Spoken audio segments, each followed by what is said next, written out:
Hello, আমি doctor Susmita Bose. আজকে যে মেডিসিনটার সম্পর্কে আমি বলতে এসেছি সেটা হচ্ছে নাক্স ভূমিকা 30।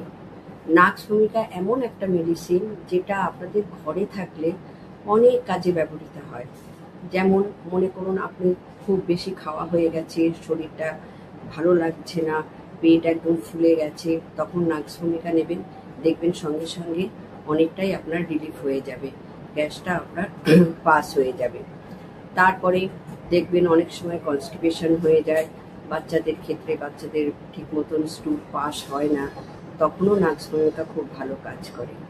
আবার অনেক সময় দেখবেন বড়দের ক্ষেত্রে মনে হয় বারবার আমাদের স্টুলে যেতে হবে আমাদের, কিন্তু ক্লিয়ার হচ্ছে না, বারবার যাচ্ছে অথচ তার মনে হচ্ছে ক্লিয়ার হচ্ছে না, তখন কিন্তু নাক্স ভূমিকা ভীষণ ভালো কাজ করে। নাক্স ভূমিকা এমন একটা মেডিসিন যেটা আপনাদের মানে শরীরের ওপর থেকে নিচ মানে মাথার থেকে পা সব ক্ষেত্রে আপনাদের ব্যবহার করা যেতে পারে।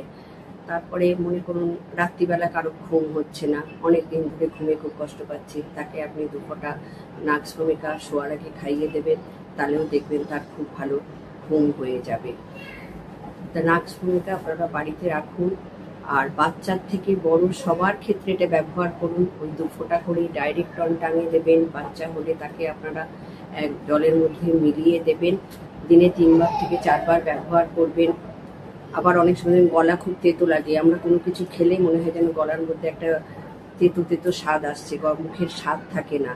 তারপরে ইনফ্লুয়েঞ্জার পরে দেখবেন অনেক দিন দীর্ঘদিন ধরে কাশি চলতেই থাকে, ইনফ্লুয়েঞ্জার পরে কাশি কিন্তু চট করে কম হয় না, তখন এই নাক্স ভূমিকা ভীষণ ভালো কাজ করে। মেডিসিনটা আপনাদের আমি দেখিয়ে দিচ্ছি, অতি অবশ্যই এটা বাড়িতে রাখবেন, আর ওই রকমই দিনে 3 থেকে 4 বার নেবেন, 2 ফোঁটা করে। আজকে এই অবধি, কালকে আবার আরেকটা মেডিসিনের কথা বলবো।